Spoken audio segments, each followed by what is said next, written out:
Cuma ya ini yang jelas ini salah. Orang yang berkeyakinan Allah ada di arasy, bertempat di arasy berdasarkan istawa itu salah. Mengapa salah? Yang jelas arasy itu bukan alamat Tuhan. Itu alamat palsu. Iya. Mengapa? Allah itu tidak memerlukan tempat.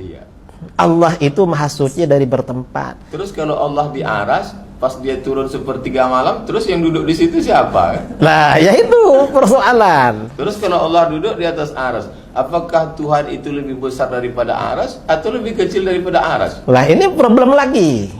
Sebetulnya sahabat dulu kalau cerita tentang itu mereka bahas atau gimana? Dari kalangan sahabat ini tidak pernah dibahas. Mereka pas melalui sifat itu mereka diam aja. Karena begini jadi para sahabat ini memang Al-Quran itu kan turun dengan bahasa Arab dan di dalam Al-Quran itu ada yang namanya hakikat, ada majas, ada isti'arah dan lain sebagainya. Lah para sahabat itu karena memang mereka ini orang Arab yang masih asli masih kental karakter bahasanya. Itu ya tidak ada persoalan. Bukan masalah ya? Bukan masalah. Berarti yang mempermasalahkan itu sekarang berarti bid'ah. Nah jelas bid'ah itu. Karena pada masa sahabat gak ada itu. Kajian pertama Allah di atas aras. Lah itu namanya kajian bid'ah itu. Bukan ahlus sunnah. Bukan ahlus sunnah. Ahlus sunnah palsu. Palsu, sangat palsu itu. Seorang guru hafal Quran datang menemui saya, minta maaf karena sampai 2016 dia mengatakan saya kafir karena saya mengatakan Ar-Rahman al-Ashistawa itu adalah al-istila, Allah berkuasa. Sedangkan kata guru saya, kata dia sebelum dia tobat, ini tobat dari Wahabi, kata dia, kata guru saya, Tuhan itu di atas aras, maka siapa yang mentakwil itu kafir. Ustadz Somad itu gimana? Ustadz Somad itu kafir.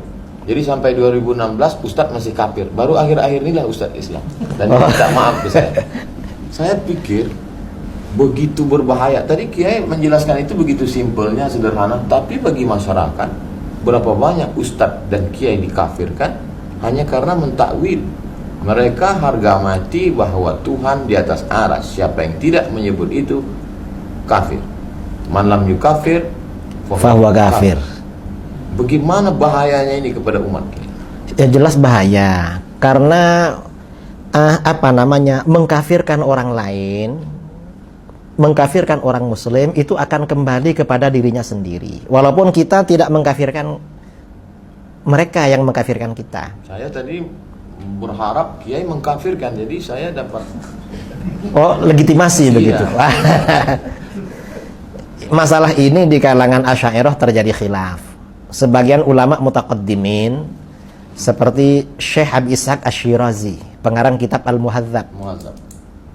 Kata beliau, ahli bid'ah yang mengkafirkan kita berarti kafir. Kata beliau. Wahabi kalau mengkafirkan kita berarti kafir. Karena di dalam hadis, man qala li akhihil muslim ya kafir, faqad ba'a biha ahaduhuma. Cuma kata Imam Nawawi dalam Raudhah, juga dalam Raudhatut Thalibin, pendapat yang muktamad tidak kafir. Mengapa? Karena mereka ini ada syubhat. Mengkafirkan ini karena ada syubhat di dalam pikirannya. Apa kira-kira yang memotivasi mereka untuk tajsim?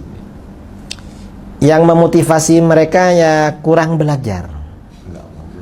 Nggak mau belajar. Tapi doktor. Ya dia doktor bidang apa Ustaz? Akidah di Madinah Al-Munawwarah. Lah terus akidahnya akidah apa doktornya? Masya Allah. Jazakumullah. Jamaah yang dimuliakan Allah dimanapun berada, sangat menarik. Tapi di awal Kiai Idrus Ramli mengatakan Ustaz Somad hanya punya waktu 30 menit. Dan saya dari tadi melihat dia bicara dengan beliau 30 menit seperti 3 menit. Begitu cepat. Saya yakin jamaah pasti tidak mau berhenti. Kiai Apa yang mesti dilakukan seorang ustadz ulama untuk meluruskan akidah umat? Saya kira memang pada zaman sekarang ini para asatid, para ulama, para kiai, para habaib itu memang harus gigih menjelaskan akidah Ahlus Sunnah wal Jamaah. Kemudian juga meluruskan syubhat-syubhat orang-orang yang menyimpang dari Ahlus Sunnah wal Jamaah. Termasuk tadi yang berkeyakinan Tuhan bersemayam di Arasy, lalu pukul 3 pagi turun ke langit pertama. Nah, biasanya semua akidah yang menyimpang itu tidak rasional. Karena kalau salafi ini dikejar, Tuhan ini turun pukul 3 pagi. Itu pukul 3 pagi ikut waktu daerah mana? Kalau waktu istiwa kan jalan terus. Jalan terus. Setiap matla itu selisihnya kan kecil. Berarti Tuhan pindah-pindah. Ya, kalau waktu Indonesia dibagi 3, itu pukul 3 ikut daerah mana? Mereka mungkin jawabnya turun terus. Kalau turun terus, lalu naiknya kapan? Itu kan problem. Nanti mereka ditanya, ngapain turun?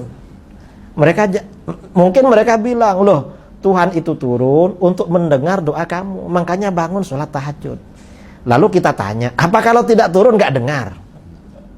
Mereka bingung lagi. Karena kalau jawab Tuhan nggak dengar, kufur mereka, kafir. Kalau jawab sebenarnya dengar walaupun nggak turun, bisa ditanya lagi, loh kalau dengar dari Arasy ngapain turun? Tapi biasanya kalau terdesak, jawabannya bila takyif wala tamtsil. Oh, itu kan cara ngeles terakhir itu. Cara Kalau dialaskan Tuhan itu di atas dengan Isra Mi'raj gimana, Kiai? Itu buktinya Nabi Muhammad naik ke atas jemput sholat bolak-balik. Berarti Tuhan di atas. itu tempatnya Nabi ketika bermukalamah dengan Allah. Di dalam hadis-hadis tentang Isra Mi'raj tidak ada keterangan bahwa itu tempatnya Allah. Tapi tempat ketika Rasulullah mukalamah dan melihat Allah. Keterangannya seperti itu. Bukan tempat Allah. Tidak ada keterangan di dalam hadis itu tempatnya Allah, gak ada.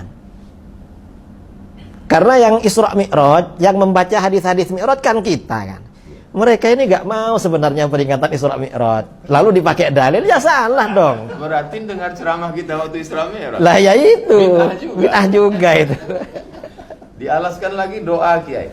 Buktinya kalau doa itu nunjuk Allah di atas. Kalau Allah di bawah pasti doanya gini.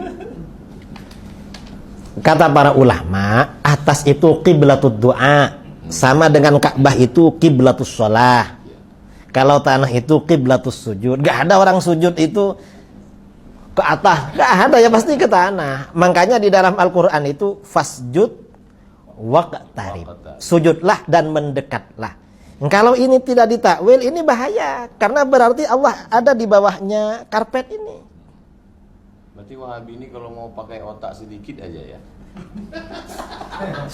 Sebenarnya kalau dipakai sedikit itu lumayan, hasilnya bagus. Nah, mereka emang nggak dipakai, jadi masih orisinil.